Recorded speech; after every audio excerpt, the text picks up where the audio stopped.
All right, everybody, I guess now is the time for me to get started. I hope you're all having a great day. I know that I am. Starting a little earlier today than I usually do, and I know it's weird because I'm actually late because people are used to this happening at 10 a.m., and some of you may not have changed your clocks.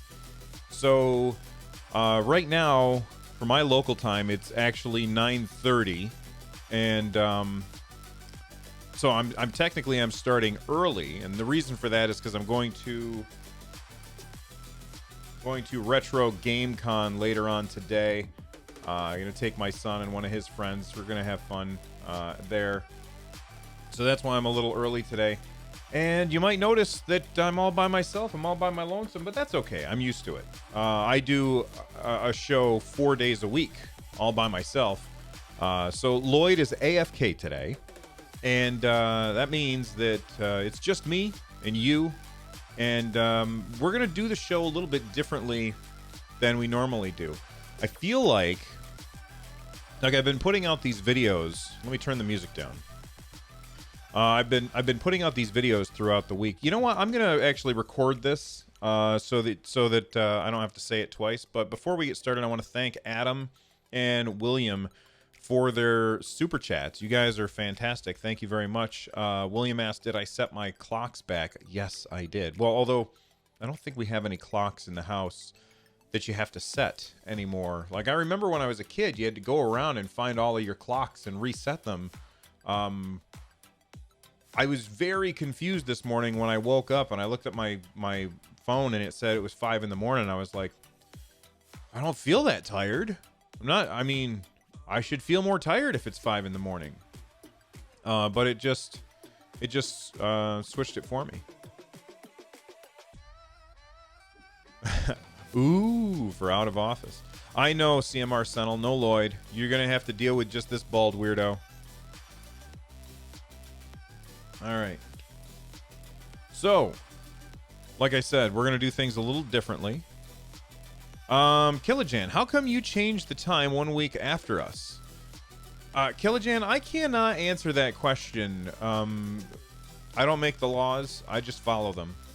I would very much like to... Right now we're on...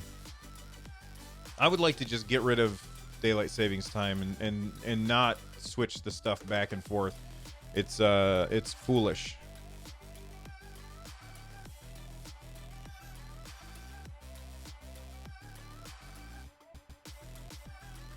Let me just check something. Yeah, there we go. There we go. That's better.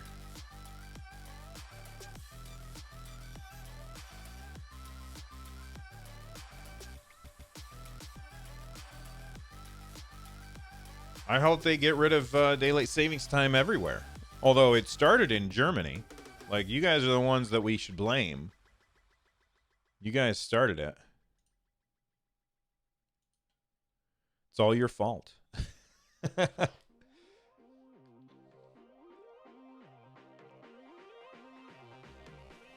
Yeah, I know you can see my desktop. I did that on purpose. Oh my gosh, I am dropping frames. Like, bad. Why is that so bad? Let me do a quick test. I may have to reboot my router, you guys.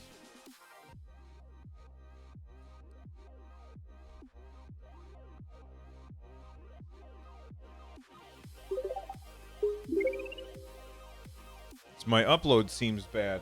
Brother Tax, thank you for the super chat. I will read what you said in just a second because it's not actually visible for me on the screen right now. See, my download is always fine. My upload is very unreliable. It seems to be okay now. Maybe it was just bad luck. I think we're fine. So down with DST. That's right, brother. I agree. Down with DST. Get rid of it. All it does is confuse people.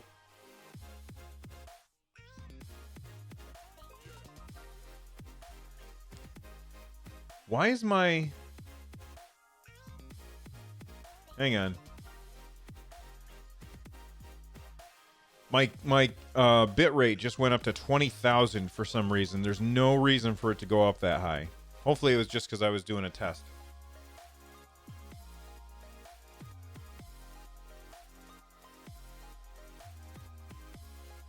It should be better now. I think it's because, oh my god, it's buffering. Okay.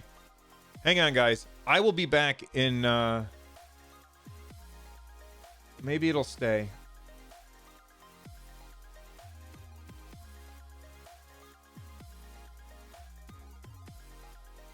It seems to have stabilized.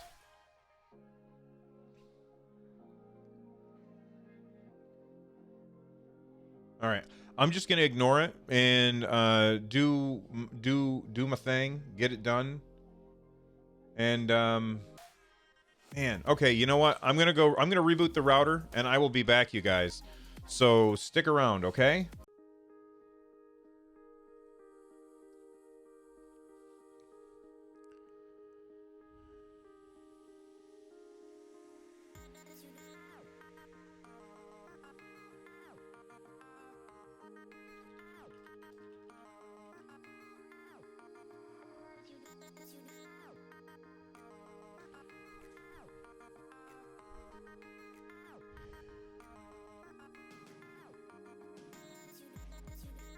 Are we back? Can you guys see me and hear me? All right. So I rebooted not the router, but the modem. This is a problem I have where I live that Stadia will definitely be able to fix, because intermittently, and there's no flipping pattern to this, but intermittently my upload speed will become terrible, which means like I make a podcast or I make a YouTube video and I upload them and it takes forever intermittently. And I pay for 300 down, 20 up. And for some reason, every once in a while, it just dies on me. You know what? I'm going to talk about this on the show. Let's actually make an MP3. Let's get started, you guys. Buffering again. All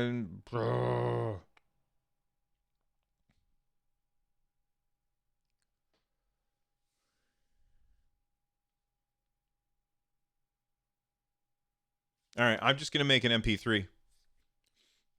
So I don't know what to tell you guys.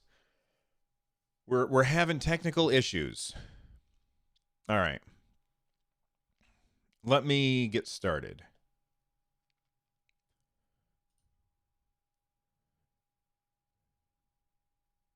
Test. No, it's not recording yet. Test. There we go. All right. Let's get started, everyone.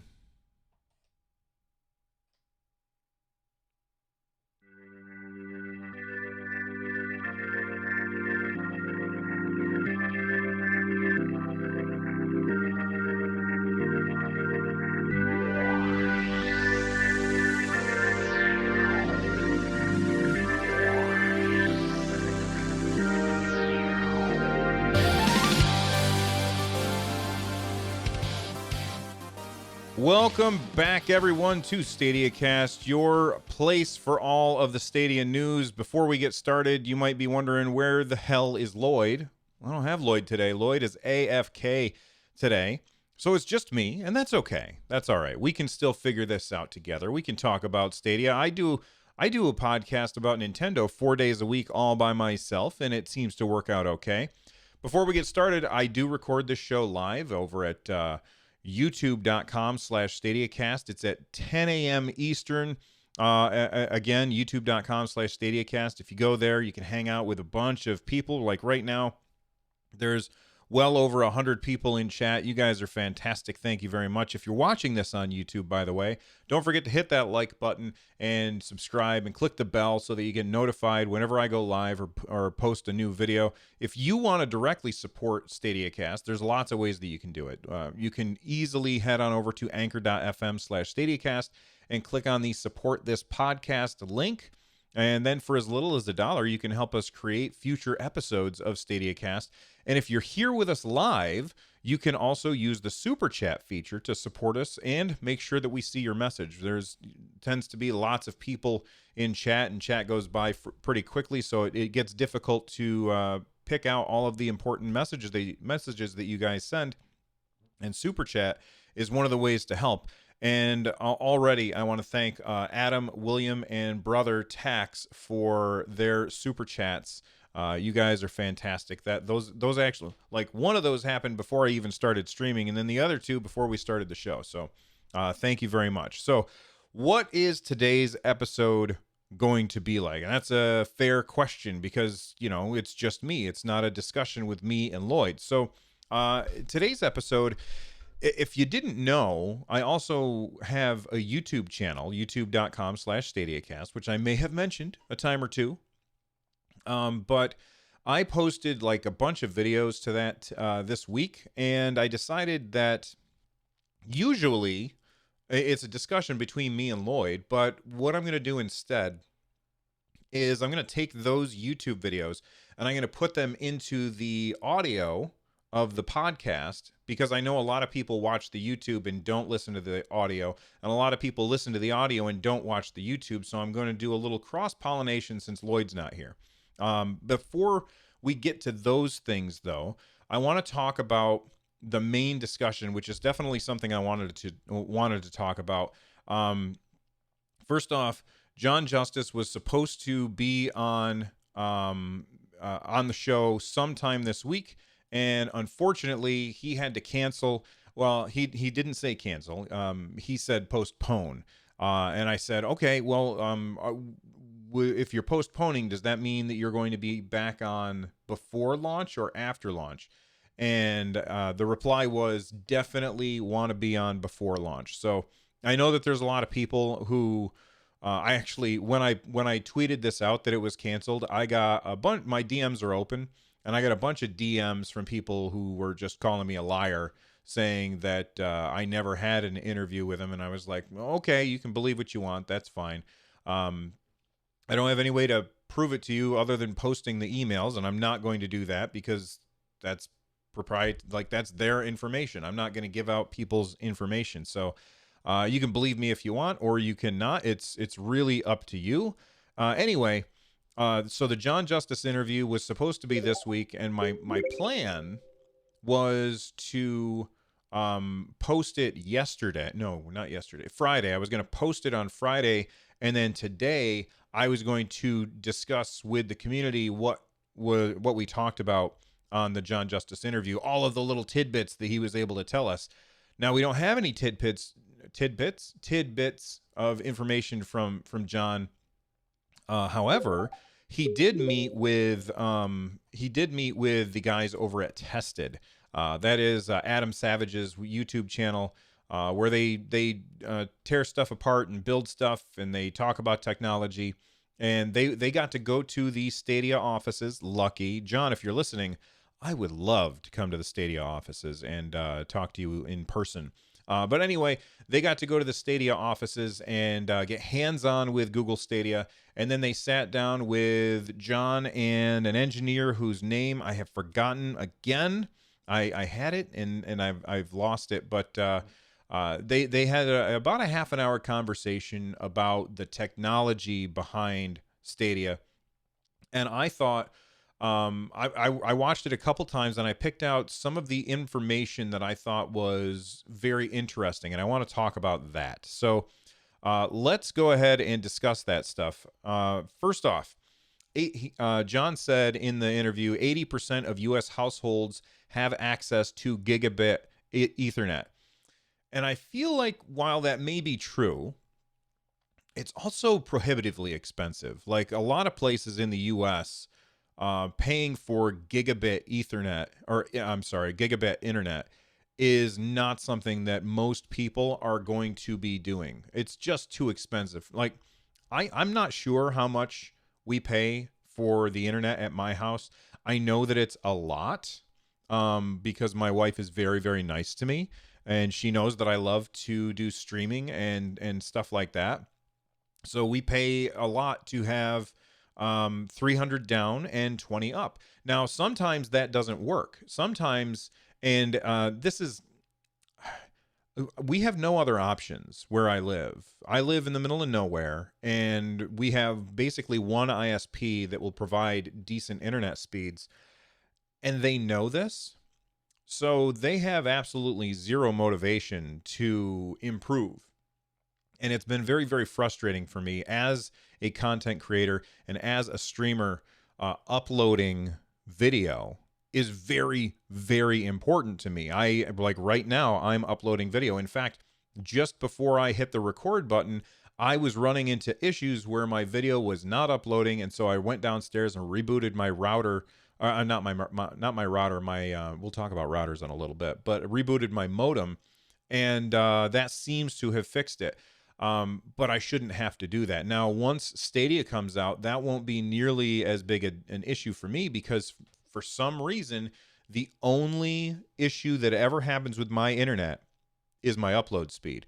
And upload speed is not that important to streaming on Stadia, because you're just sending your button presses. That's not a whole lot of data. So that's like in the kilobit range. It's very, very small. You can send that data with very minimal upload speed. Download speed is very, very important in that case. And my download speed is always fine. There are never any problems with it at all. It's always solid. And I think for most people, if they had the same issues that I had, most people wouldn't even notice, because most people don't use their upload speed hardly at all. That's why you have to pay more to get upload speed. What I would really like as a Twitch streamer, as a content creator that posts YouTube videos and uploads a lot of stuff, it would be amazing if I could say, hey, I don't care nearly as much about my download speed. Let's just cap that at 100 and give me 100 up on my upload speed as well. But they don't have that plan. But anyway, I've gotten distracted. This is one of the reasons why it's good to have Lloyd, because he can rein me in when I get distracted by a shiny thing.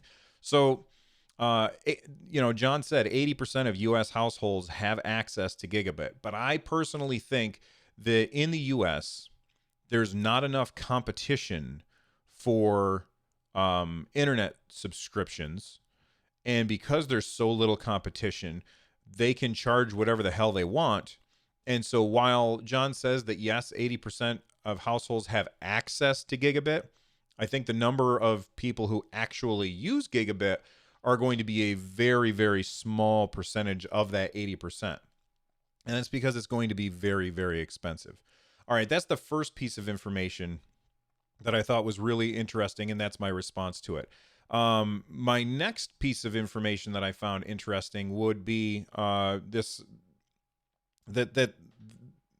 their hardware that they have running in the data center is so incredibly powerful that they're actually running their games at 120 frames per second, but then streaming them at 60.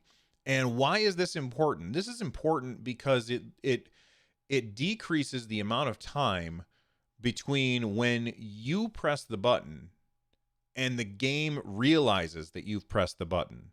So it decreases the lag even more. Justin just gave me a super chat. They said, I found you randomly last month and I'm loving the show. I love the dynamics between you and Lloyd, who's not here today. This is the most trustworthy source of Stadia news I found. Thank you. Thank you, Justin. I appreciate that super chat. Anyway, running the games at 120 frames per second and then streaming them to us at 60, that is really going to decrease the latency that we see. In fact, they spent a lot of time talking about overall latency in with Google Stadia. Like they're encoding every frame in sub milliseconds, and it's because the specialized hardware that they have made is so powerful. They're able to do that. And I think that that's very, very impressive. And it brings to mind the competition. Well, who is the current competition for Stadia? And I know that some people might say Shadow. I don't really think so. But what comes to mind number one is xCloud. xCloud is the dominant competition to Google Stadia right now, and they are basically just streaming your Xbox to you, or they're streaming an Xbox to you. They're not running on dedicated, powerful hardware. I mean, not that the Xbox One X is not powerful, but they're not running on this super powerful hardware that can run these games at 120 frames per second and then render every frame in sub milliseconds because they have this super powerful hardware and then send you the data. So I think that's one reason why I believe that Stadia is on the right track. Whereas while I think that xCloud is definitely doing some good things, I don't think it's a fair comparison between them. I think that Stadia has a leg up. Of course, this is somebody who has not tried xCloud because I don't have an Android device, and I haven't tried Stadia because it's not out yet, and I haven't gone to any place because Google hasn't invited me. But I just I cannot imagine that what Xbox is doing is going to be able to compare to what Stadia is doing because they are fundamentally different things. Xbox or xCloud is essentially renting you an Xbox. Stadia is not making a console. And I know I've done the whole console versus PC debate, and they actually kind of talk about it in this video a little bit. They're not really making a console. It feels like a console to us, right? But to them, they are making this infrastructure, which is incredibly different from a dedicated machine that does this one thing. And that is what is so very interesting to me. And I can't wait to hear more from Jade Raymond about what they're doing at Stadia Games and Entertainment with their new studios. By the way, I'll take this moment to mention that we do have some news about that. We've got they are planning on opening up their first studio. Pardon me. Their first studio is opening up in Montreal, which is actually pretty close to me. So I maybe I'll get invited to go there. That'd be cool. It's only about 5 hours away. I'd drive that.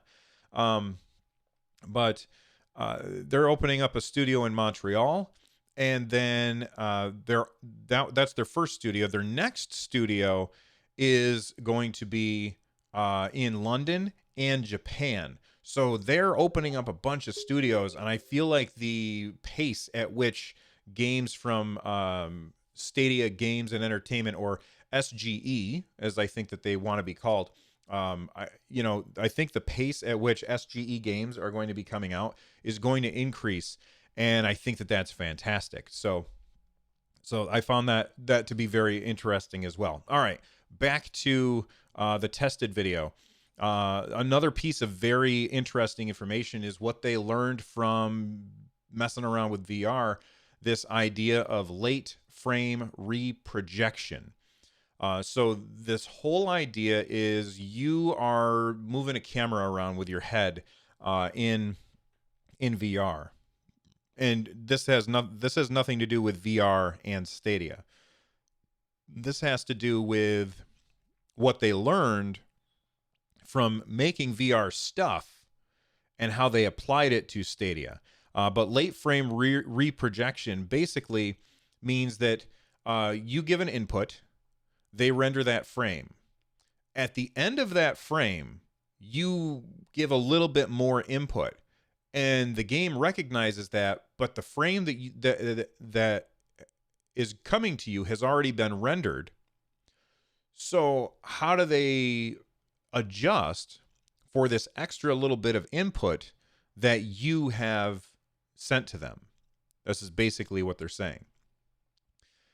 So what they do in VR is they have this thing called late frame reprojection, where they add a parallax in post. The frame has already been rendered.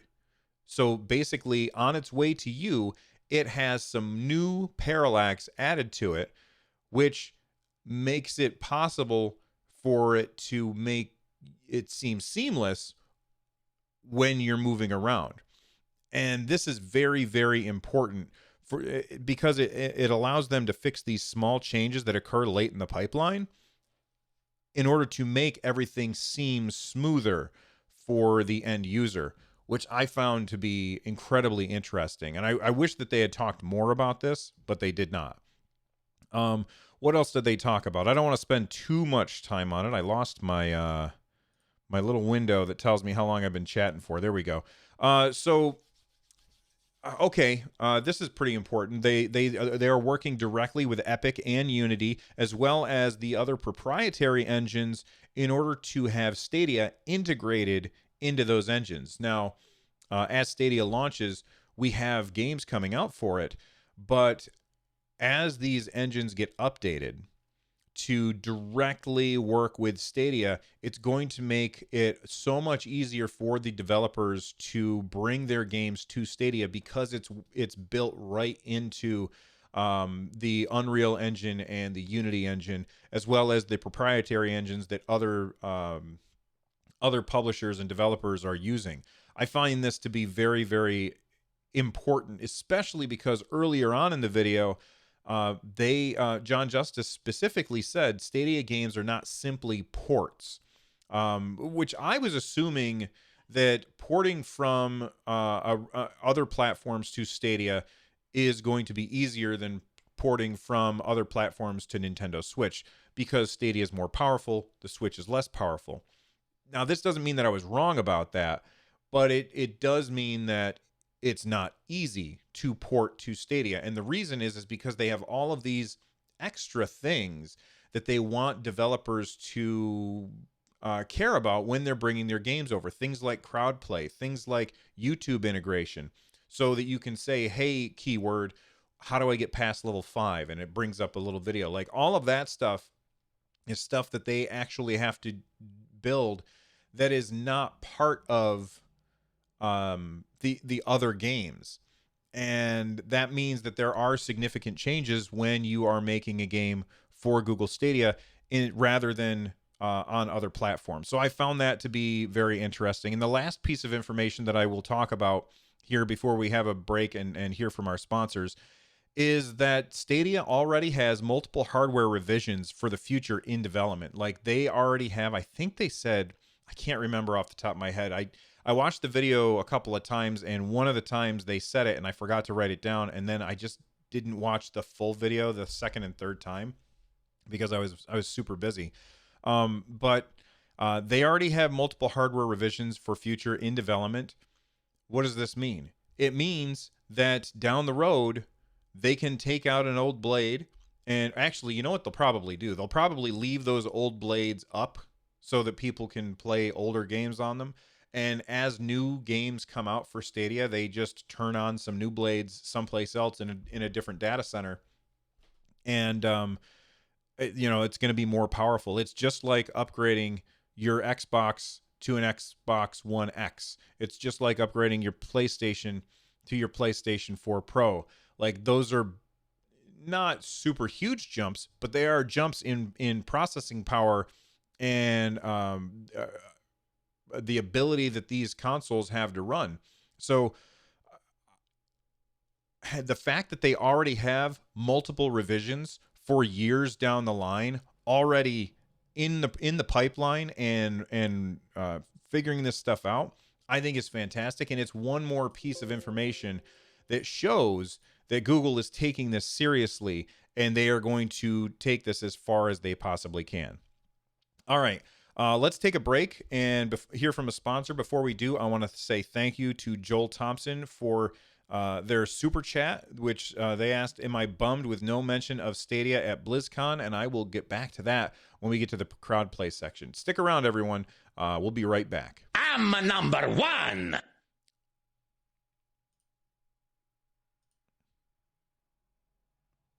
All right. There we go.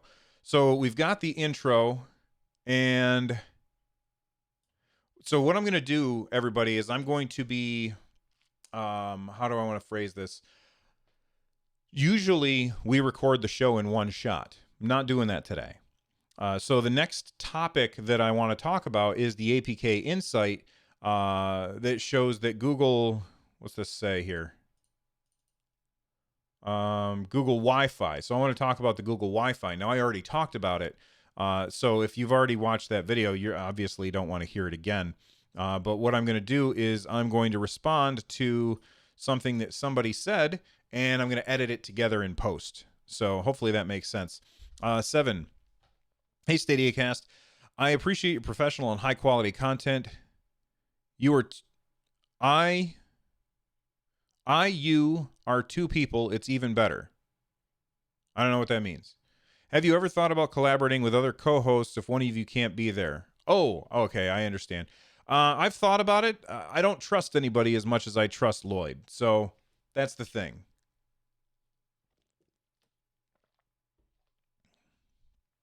That's the reason. I don't trust everybody as much.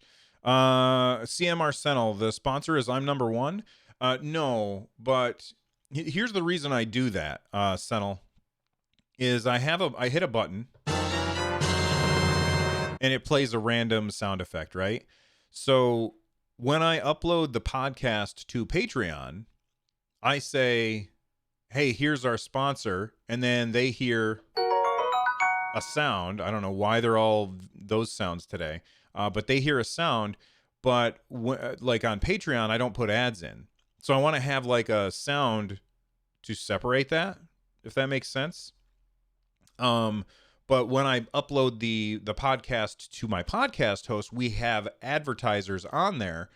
And so that's where I input the advertiser, if that makes sense.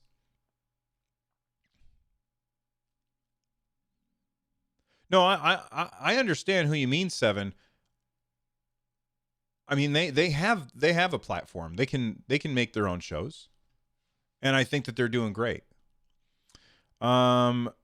Nate Smith says 350 kilometers from the nearest data center. Do you think that's a long distance, and will it affect latency a lot in terms of ping?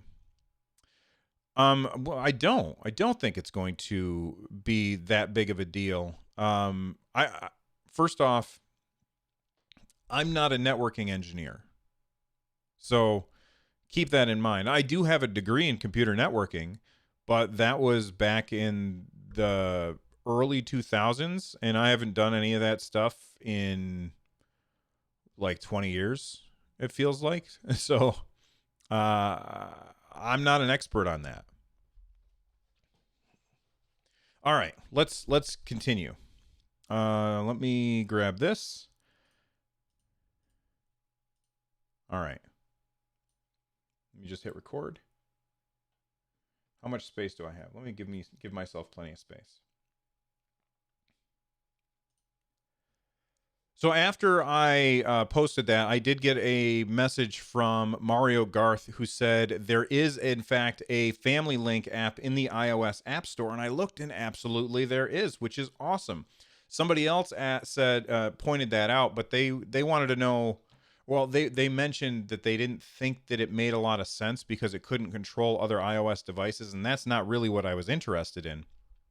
I'm interested in getting a notification from Stadia saying your son wants to buy this game, and me being able to hit yes or no from my phone, whether I'm on an Android phone or an iPhone or my iPad or whatever. You know, wherever I am, I want to be able to get that notification and click approve or deny, because that makes my life convenient. I'm not looking for a way to control my kids' devices, because we have iOS and they have all that stuff built in. And if you're on Android, they have all of that stuff built into the Family Link app. I just want to be able to make decisions about what gets purchased and what does not get purchased via Google Stadia. So there's that. Somebody else wrote in as well, and they said that they really wanted. Yeah, I'm gonna cut that. Let me just cut that. Is there anything over there? Okay, there's not. Oh, shoot. Delete. Google Stadia. So there's that. Somebody else via Google Stadia. So there's that.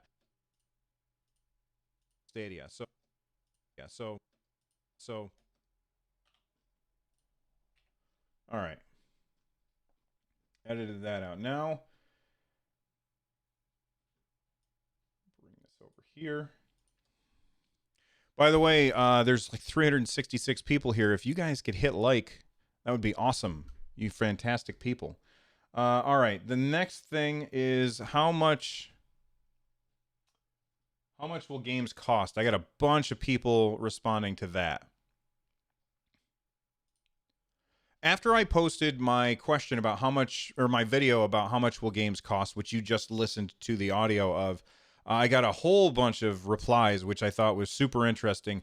Ross Taylor replied, they said, I don't mind the cost of a game being £60 for a AAA title.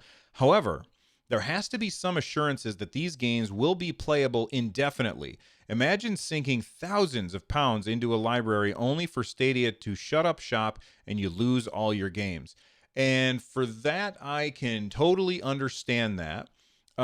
Google has said, look, there's very little that we can do to convince you that we are in this for the long haul. You can either believe us, you can either choose to believe us, or you can choose not to. And if you choose not to, then I suggest that you just wait and you can come back later when you realize that we are in this for the long haul.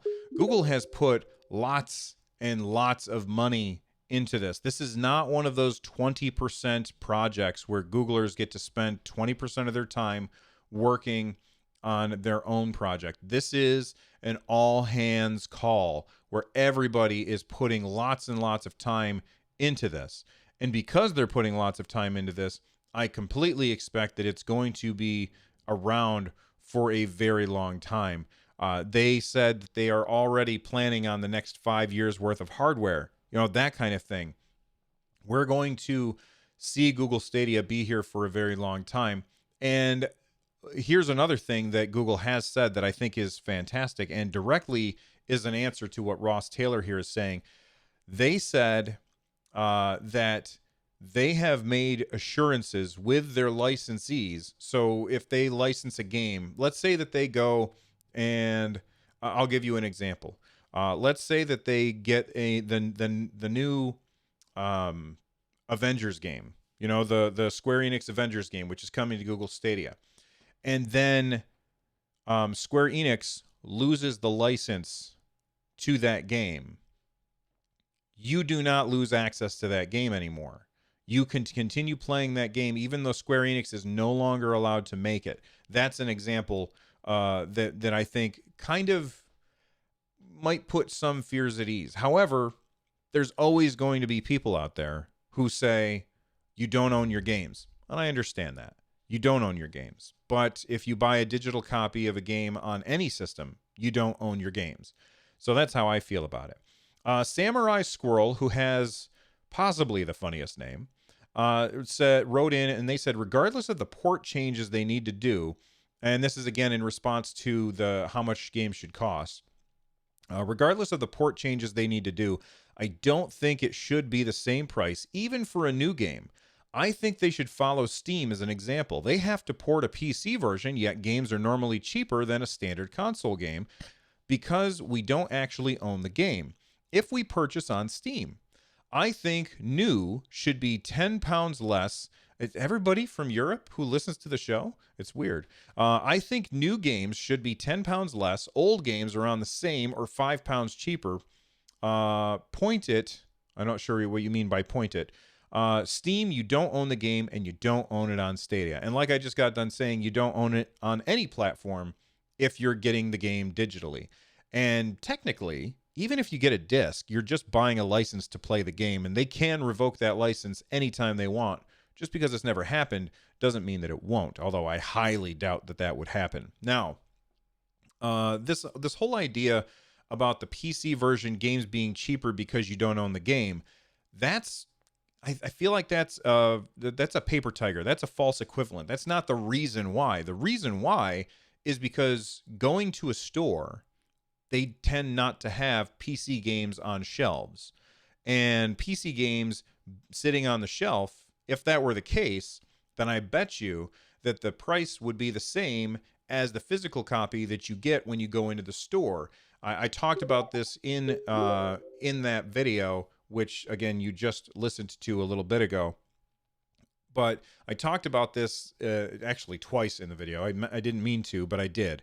And the thing that you have to remember is a lot of these brick and mortar shops, they tell the publishers, if you want us to carry your game, then you have to make sure that you digitally charge the same price that we're going to charge in the store. And the MSRP is £60 or $60 or whatever it is. So therefore, it needs to be the same price on the eShop or on the digital store or wherever it is that you're going to buy the game. That's a deal that the publishers and the brick and mortar shops have made. Now, I had people, because I made that point when I made the video, and I had people push back at me on that, and they said the brick and mortar shops aren't that powerful, and they don't, like the gamer, or not the gamer, the publishers don't need the brick and mortar shops as much as they say that they do. And I agree with you to a point, but what you have to realize is that you are somebody who listens to a podcast about video games, or you watch a YouTube video about video games. You are like the hardcore of the hardcore. Like, you are somebody who really pays attention.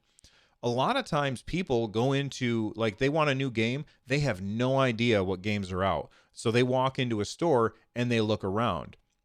And it's very important to a publisher that their games are visible. They want them to be visible when you walk in. So that's why they probably pay these brick and mortar shops to, you know, how they have TVs on in there. They pay them for those advertisements being advertised up there. They pay to be on the right shelf that is at the right height, to have the face of the we'll pretend that this is a it doesn't matter, I'm doing an audio show, to have the front of the box facing out rather than the spine of it facing out. Like, they pay for all of this stuff in order to get the right placement in the right spots and the right times, and they wouldn't do that if that were not important to their bottom line. So while I do agree that if the publishers all got together and said, screw you, brick and mortar, we're not playing your games anymore, you're going to do things our way from now on, I think the brick and mortar shops would say, okay, yep, you win.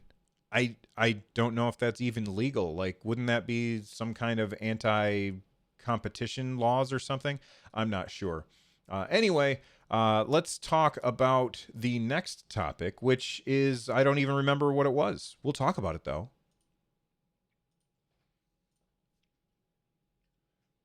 All right, what is this? Oh, the new Stadia details from... What is it? Oh, I got these things in the wrong order. Google Wi-Fi. Okay. Let me cut this. Cut. Paste. Cut. Paste. Ooh. Stop.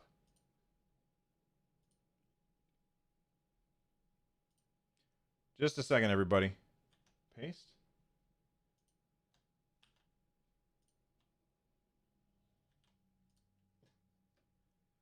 So after I posted that, I did get a... Okay, that's good.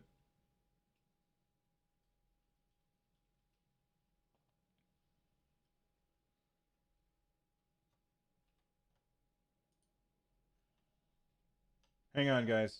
I messed something up. Edit. Redo paste items. Okay, there we go. I put things in the wrong order. Yeah, you're out of here.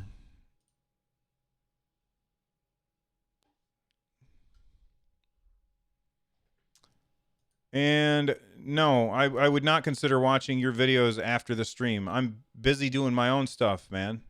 Remove.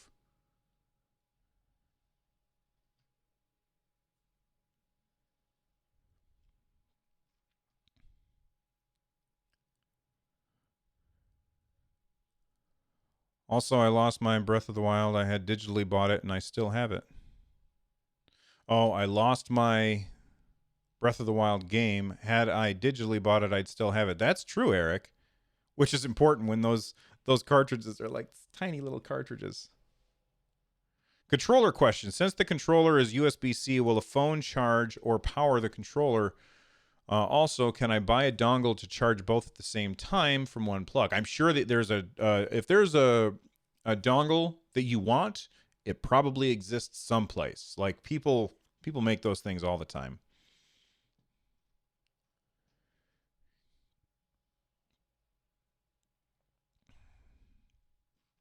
All right, what's the other thing?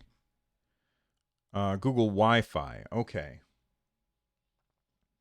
So let me make sure that I got that here. Is this the Wi-Fi thing?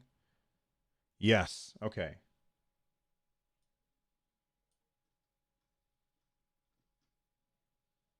You know what? I think I'm gonna yank the Google Wi-Fi because we're already past an hour, and it's just me. No, we can't be past an hour. That's just bad editing. All right, I'll just respond to it real quick. So this is in response to my Google video or my Google Wi-Fi video that I posted. All right, when I posted the Google Wi-Fi video, I got a bunch of responses. You guys are fantastic. Thank you for responding. Matt said many modern routers already have traffic prioritization options called QoS. I've used them with mixed results. Many of them can prioritize either a specific device or a service like YouTube traffic or Netflix traffic. They haven't always behaved well, depending on the router. But hopefully, since Google has a vested interest in Stadia, this will pan out to be a good implementation.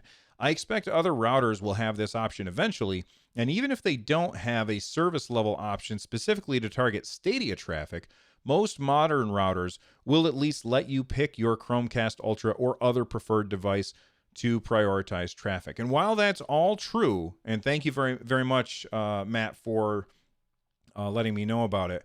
While that is all 100% true, there is something about using an app and just clicking a little button that is so much easier than most routers. When you like, if you want to configure the router, you got to go to like 192.168.0.1 or something like that in a browser. Nobody knows how to do that. Whereas the Google Wi-Fi router is just an app on your phone, and it's so stinking easy. In fact, somebody sent me screenshots of the stuff that I had mentioned in the video, and I was like, "Yep, that looks super easy," and it explains it to the user, and it's simply just a flip. You just flip it over, and it's going to work. So I think that that's awesome. Also, in response to that, because I talked a little bit about TVs and how different TVs have different abilities, Robert F. Harris Jr. mentioned check your TV to see if it supports CEC. That's how devices can send commands back over HDMI. Some TVs have it off by default, and I checked both of my TVs, and they both had it off by default, and I turned it on, and it was awesome because then I said, hey, keyword, let's watch whatever, and my TV turned on, and I was just like, I live in the future. So thank you very much, Robert, for sending in that information. You are awesome. All right. Before we get out of here, I got a super chat earlier from Joel who said, am I bummed with no mention of Stadia at BlizzCon? And I am super bummed. Like, I was sure that Blizzard was going to have Phil Harrison come out and say, and by the way, all of these games are going to be available on Stadia, and they didn't. I mean, we even had Bobby Kotick say that he was bullish on Stadia. So does that mean that we're not getting this? Doesn't mean that. It could be that they decided to wait for a Connect. You know, think of it this way. If you're Blizzard, you got BlizzCon, everybody's looking at your stuff already, right? After BlizzCon, there's a Stadia Connect, and then everybody looks at your stuff again. So that gets multiple people interested. So maybe, I'm really hoping, maybe, because I want Diablo 4, and I want Overwatch 2, and I want to play them on Stadia. But maybe those games will come to Stadia, and we will get that announcement at a Stadia Connect instead of at BlizzCon. I think it would have been more impactful for the people who are already following Stadia and the people who are already already Blizzard fans for Phil Harrison to be at BlizzCon and have him say it's all coming to Stadia. But I think for everybody else who doesn't pay nearly as close attention as we do, I think for a lot of them, it's going to make a lot more sense for them to get in the news cycle multiple times. So just because they haven't already told us that it's coming doesn't mean that it's not coming. All right.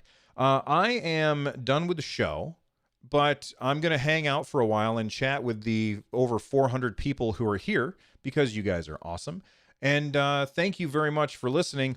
Let me do the outro for the show. If you want to follow the show on Twitter at Stadiacast, you can also follow me at Run Jump Stomp. My co-host, who's not here today, at Dasme.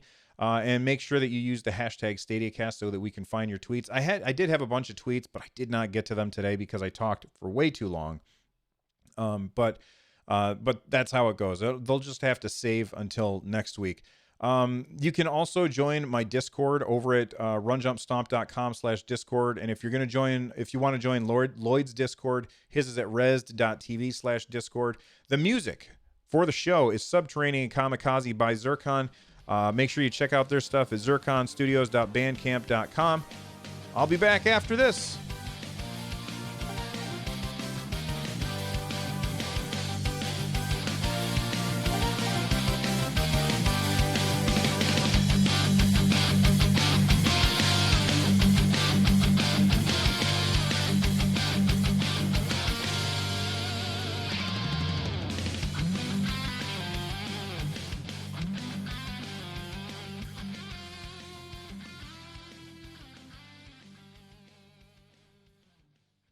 All right.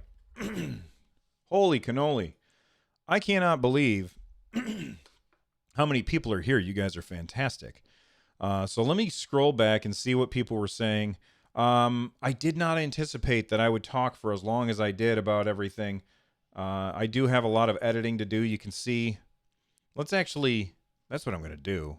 Let me get rid of system. And we'll get rid of music. And I'll get rid of chat. Not you guys. And let's see how long this is. So there's where the show started. Delete. And there's the ad. So I bring this over here. Let's take a break. We'll be right back.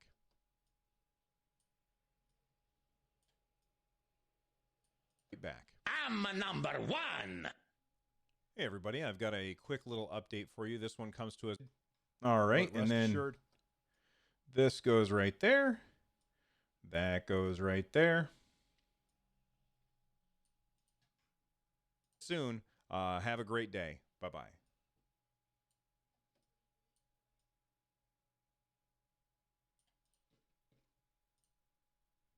Port changes they need to.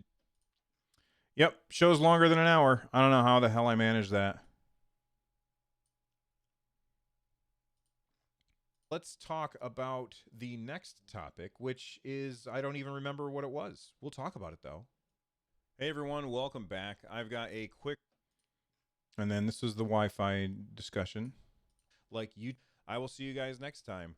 Thanks for watching. Bye-bye. All right, when I posted the Google... There we go. Show is edited.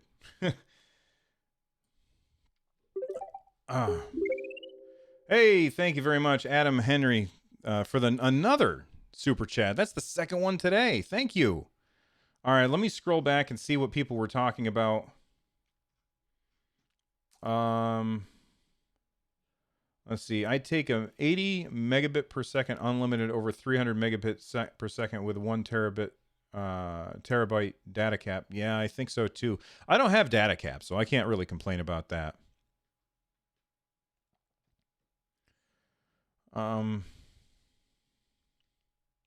Oh, let me get music on.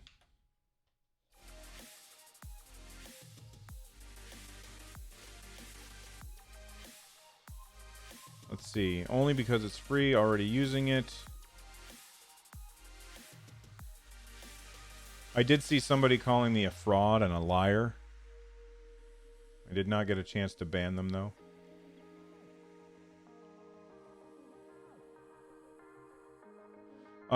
Young Kaizen Power. So Stadia might have ray tracing technology later. I don't see why it wouldn't. A lot of people point at the current implementation using the current technology that they're using, and they're like, they don't support ray tracing. So they then assume that they'll never support ray tracing. And that doesn't make any sense to me. That's like the people who looked at the Wii and they said Nintendo will never support 1080p. Like, of course they will at some point. Let's see.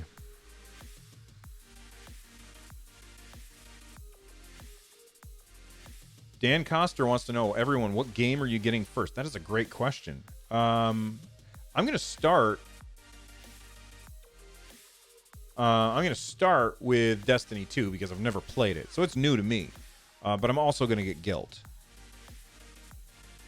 Nordy says, I saw that you saw my tweet, but I'll ask again. Do you know when we will get the emails for Stadia? We will get the emails. Everybody will get theirs at a separate time. So when yours ships, you will get an email. That's when you get the email, Nordy. 7. Hey, Stadiacast. I enjoy your professional... Oh, I saw that one. But thank you very much. Let's see. What else? I was reading about ping lately, and the ping test doesn't tell anything but how far you are from the server. We need to test our DNS number to know the real ping. I don't think ping is nearly as important as people think it is. Not these days, because everybody's got internet fast enough. If your internet is fast enough to use Stadia, then your ping is probably fine.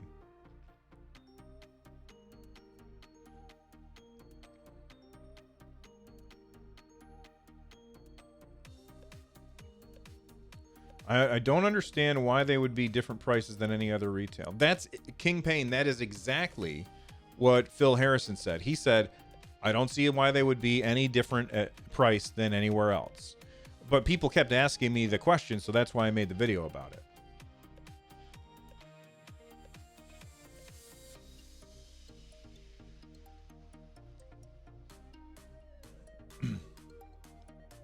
Yeah, guys, if you see somebody trolling, just ignore them. Don't respond to them.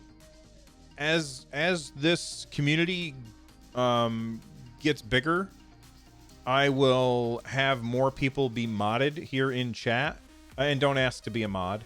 But I'll get people modded in chat as they start to understand what kind of stuff is okay and what is not okay in Bill's chat, and then they'll start getting rid of those people. Yeah, don't feed the trolls, because that's what they do. They come here specifically because they want to get a reaction out of people. So if you react to them, then they get what they want, and then they'll just keep doing it. If you ignore them, they'll get bored and go someplace else. David Gallup, does anyone know how user saves will be managed? For instance, with one founder Stadia account, how can myself and my kids play the same with different user memory slots? That's a great question, David. I really hope that they have multiple slots for, like, so I'm not buying, like, let's say I'm a family with, 6 kids or something. I'm not buying 6 accounts. Like, that's not how you have to do it on any other console. I'm sure that they're not going to have you do that on Stadia either. Why would they offer a pre-order for founders and not guarantee delivery on the day it's released? Isn't that the entire purpose of pre-ordering a product? While I agree with what you're saying, without a doubt, I do agree that they should have guaranteed that it would be delivered on or before launch day. And so far, we don't know that that's not going to happen. But think of the Founders Edition less of a pre-order and more of a limited edition thing. And then it starts to make a little more sense. Stadia, Google has said, there was a tweet somewhere, I don't know where it is, but Google has said, look, you can play on launch day with your own hardware, like a controller plugged into a laptop or something. Even if you don't have your hardware yet. So if that were the case, or if that were not the case, and you were unable to play games on Stadia on launch day, even if you ordered a Founders Edition, then I would be very irritated. But the fact that we can play and we're just waiting for our fancy controller to get here, I can forgive that. Hopefully that makes sense.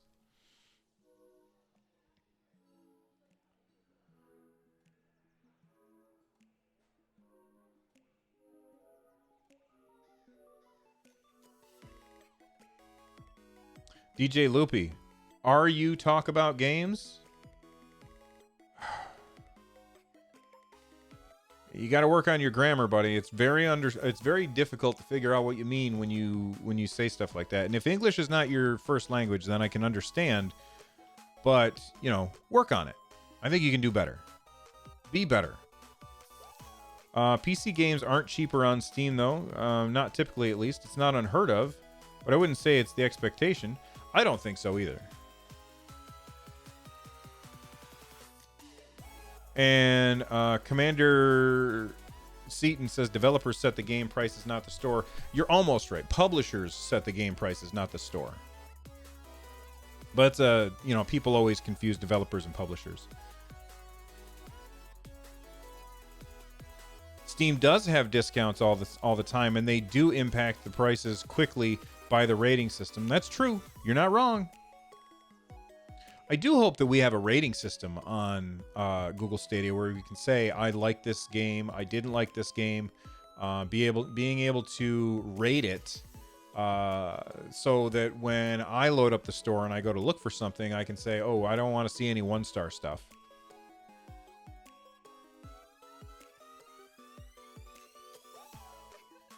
Do I think there will be a Stadia Connect before launch? Ben, I do think that there will be a Stadia Connect before launch.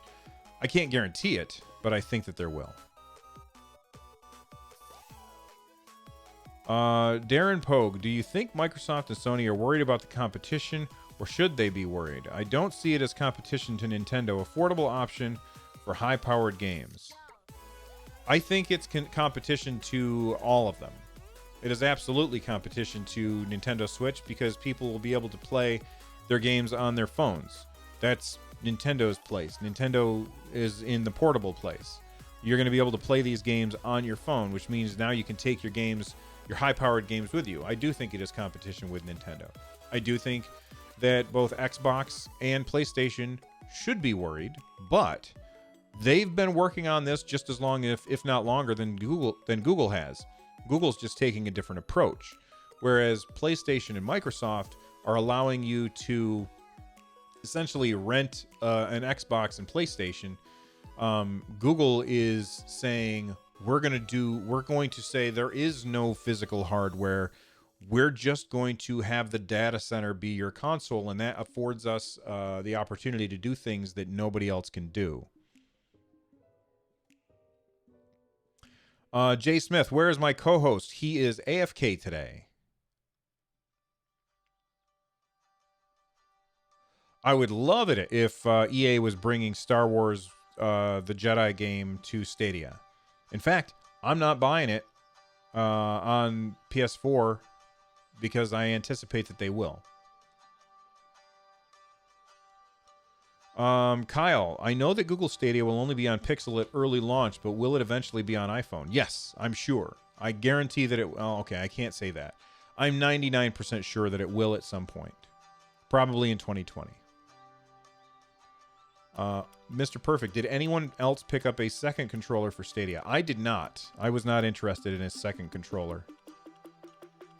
4 controllers, holy cow.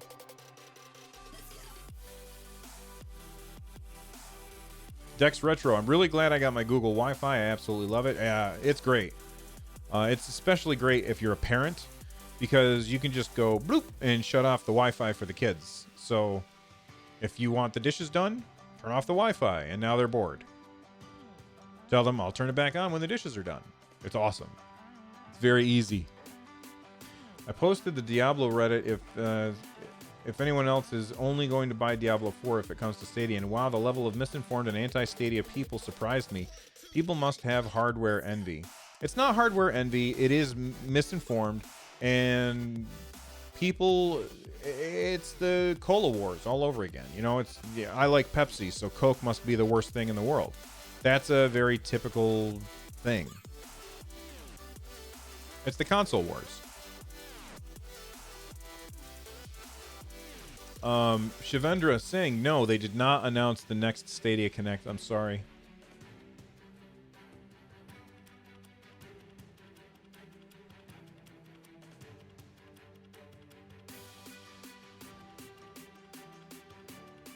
Zach Knox wants Stadia to come to iPad sooner rather than later. You and me both, man. I got a second controller that I will just carry around. See, I don't foresee myself really using it portably. I'll use it on multiple screens, but I won't use it portably. While everyone wants to see Discord integration into Stadia, I would like if they make their own voice chat system. I think Google can do it better. I mean, maybe they can do it better. But it would be nice if I were able to talk with my friends who are not on Stadia while I'm on Stadia. Does that make sense? That's the reason. Is because Google is this platform which everybody can use. Do I think we'll get a Stadia version of Death Stranding since they announced it for PC the other day? I do think it will eventually come, although I saw a tweet this morning and I was very confused. Am I to understand that game is sponsored by Monster Energy Drink and that the Norman Reedus character is like sitting there chugging monster drinks? And if that's the case, like, I am way less interested than I already was. I mean, I already wasn't very interested in Death Stranding. But really? Like, that's what you want to do? It just makes you sound... It just seems so lame. Andy Bristol, why is my order not coming until 27th of November? I don't know. Matt, how do you feel about the Daddy joke for Stadia? Seems like it originated as an insult, but has spun more into a term of endearment from what I've seen on the Stadia Reddit. Hey man, I'm a dad, and I don't have tons of time, so Daddy-a.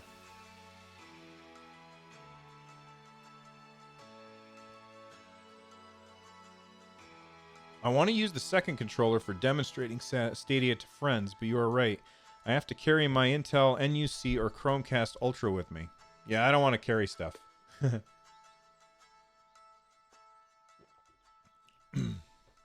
That's like when people, like, somebody called me, oh God, a boomer the other day. And I said, what the hell's a boomer? And somebody else said that you're old. And I said, okay, guess what? When you're old, it's awesome because you can do whatever you want. So call me a boomer all you want. I don't care. You can think it's an insult all you want. Are they going to add more countries in Europe before 2020? I don't know.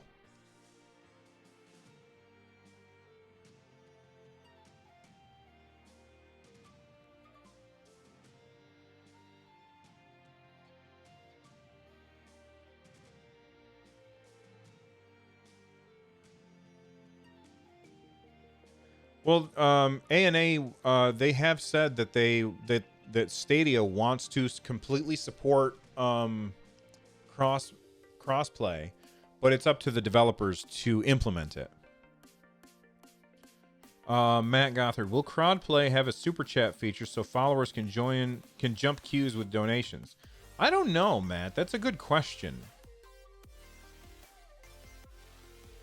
It'd be nice if, you know, if your YouTube channel has memberships activated, which ours unfortunately does not yet. But it would be nice if I could say, okay, I'm going to do crowd play with members. Do I think Google Wi-Fi will prioritize Stadia in a different way as opposed to just prioritizing internet traffic to a specific device? I mean, I think that they're doing just that, Andrew, but they're just making it easy for the end user because not everybody understands what that means. So if you play Grid, you can play multiplayer with them. I mean, as long as Grid implements that, then yes. but it's up to each individual developer and publisher to make that decision themselves. Google said, we want everybody to be able to play with anybody, but it's not of our hands. Hello there, Harry. Johnny Wise says, will the free version have pop-up ads? That is a question that I will ask John Justice. I highly doubt it, though. And everybody's going to say, well, hold on. I mean, Google is a company that is an ad company. They sell ads. That's what they do. Sure, they do.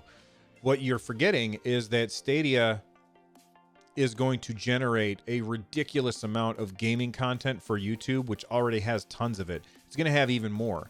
And that's where the ads will be. They'll be on people watching the gameplay, not the people playing the gameplay. Hopefully that makes sense. I could be wrong, though. I hope not. Do you enjoy storyline-based games more or online multiplayer? I have to be honest. I kind of, like, these days I play everything, right? I play a lot of different types of games, but the games that I play the most are online multiplayer games because I can sit down and play one of those games for 15 minutes and have a fun time. And when it's a story-based game, I tend to want to kind of sink in for a lot longer, and I just don't have the time to do that. I don't want to see a shampoo ad on Stadia.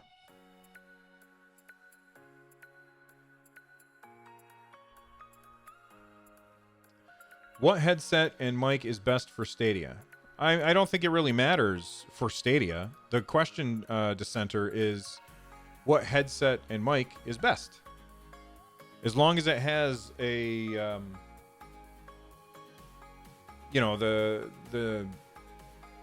oh my God, what's the 3.5 millimeter jack? As long as it has that, you should be fine.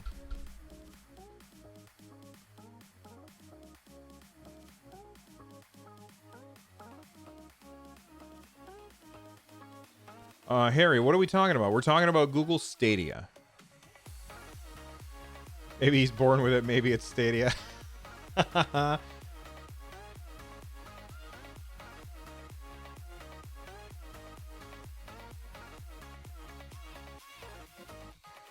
Miskvo, comparing it to GeForce Now, I don't think is fair. Because Stadia can do so much more than just giving you access to a machine someplace else. Because of the way it is. Does that make sense? Andy Bristol wants to know when Google will take their money. I want to know that too. Like, it's sitting in my PayPal account waiting to be taken, and it hasn't been taken yet. And I'm like, what is going on here? By the way, while we're sitting here, I want to take a second. I want to thank Adam, Henrik, William Millard, Brother Tax, Fabian Winkler. Would be nice if I added UTC times in the future. Fabian, sorry, man. I'm just going to add my time, and you're going to have to do the conversions. I apologize. Justin Koningshoff and Joel Thompson and Adam Henrik, thank you very much for your super chats. I really, really appreciate it. I also appreciate everybody who's clicked that like button so far. What if ads were based on your character? Low health? Here's a Band-Aid commercial. No, that would be terrible. I don't want that. I don't want commercials.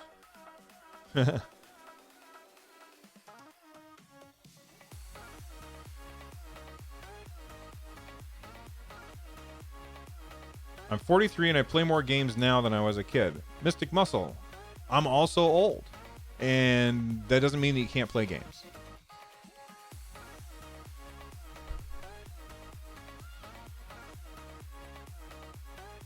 I wish I could mobilize my phone into Google Stadia account. I can receive phone calls in-game. Thanks for the sub, Ryan. Where's my headphones? The headphones that I use are the Arctis Pro Wireless. And they also have Bluetooth connection. So they're wireless. They connect to my system through that. And I don't know how that'll work with Stadia. Only time will tell. But they connect to it through there. But I can also connect them at the same time to my phone through Bluetooth. And so I can receive calls through them while I'm playing a game. Which is really cool, but they're expensive. With Google's Fitbit acquisition, do you think wearables will play a part in Stadia's future, such as heart rate? I don't know. I don't think that is necessarily related to Stadia in any way. I think they're just them trying to improve their Android Wear right now, which is not great. Thanks for the sub, Raduku.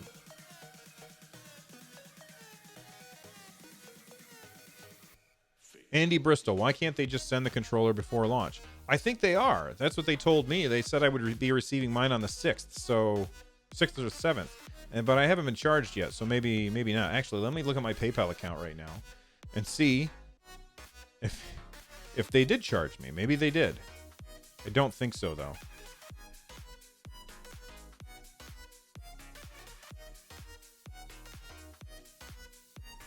The Fitbit would work for Just Dance games? Maybe. Yeah, I haven't been charged for Google Stadia yet. What will I do with the Putty Pass? I'm so confused if I should give it to my spouse so I can play on multiple screens in my home, or friends instead of 2 players in split screen mode. I'm going to give mine to my son.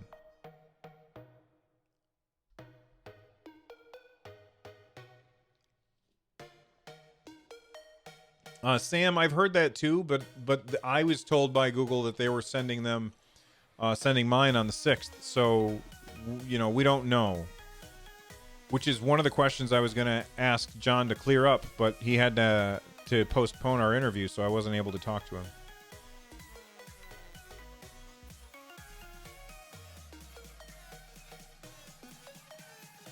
Darren Pogue, what I am confused about is how developers will have to program for multiple platforms, keyboards, controllers, touchscreen. It'll be interesting to see how well that works.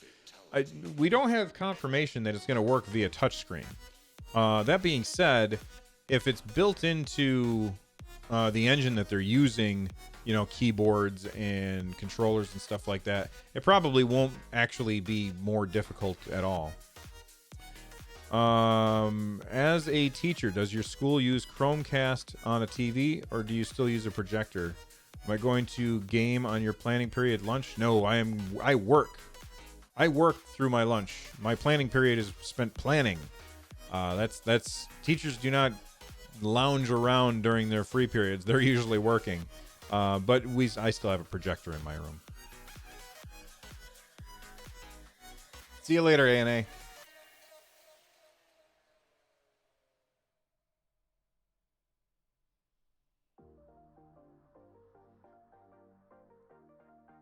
Yeah, Billy, I agree with you as far as the Fitbit acquisition. Your birthday's on Friday? My birthday... I have to look. Hey, my birthday's on Friday. We're birthday buddies.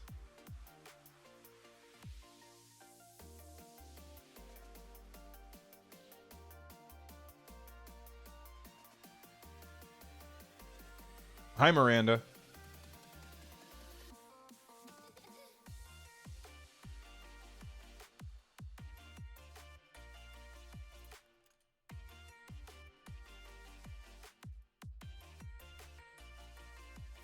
It's the same as developing for PC today, but harder than console exclusive. Lots of devs are lazy about keyboard controls and try and spread them out over too many keys. That's true. I like it when you can put the keys on whatever buttons you want. You know what I mean? Pre-ordered Batman Arkham Knight, and I wanted to pay via PayPal, but since I placed my order more than 60 days before launch, I needed to renew my payment because it says expired. I have no idea. Am I going to play games? No, Latucia. I am leaving soon to go to Retro Game Con, which I am excited for. I'm going to take my son and one of his friends to Retro Game Con. Yesterday I was there. I got to meet Erica Luttrell, who's the voice of Bangalore in Apex Legends, and I got to meet Patricia Somerset, who is the voice of Zelda in Breath of the Wild, which was pretty cool. And I got to see some awesome music and play some cool games. I interviewed some people for Nintendo Switchcraft, but that's what I'm going to today.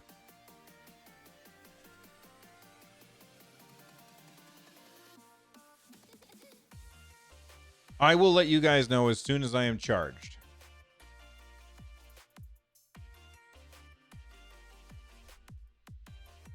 Like the moment that that charge comes through, I will tweet it. I will say, hey, everybody, good news. And when it arrives, I will do an unboxing and we'll talk about all of those questions that you guys have.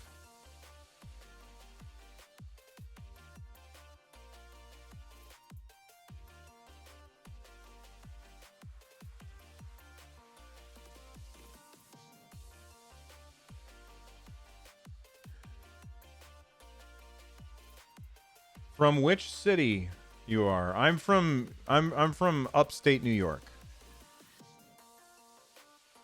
I wouldn't say a city. I'm not in a city. I'm in farm country. Mitch Huber, do you think people will get their Founders Editions before or after launch day? Yes. I think they will get them before and after launch day. Paisley, my name is Bill. Welcome, Miranda from Texas. I used to live in Texas. I was stationed in Texas when I was in the Army at Goodfellow Air Force Base. Death, I would not worry about it. I would just relax. All right, everybody. I have got to go. It was really fun talking to you all. You are fantastic. I can't believe how many people are here. If you haven't already hit that like button, please do. Don't forget to hit the subscribe, and I will see you next time. Thank you for hanging out. I got to post the show. We'll see you soon.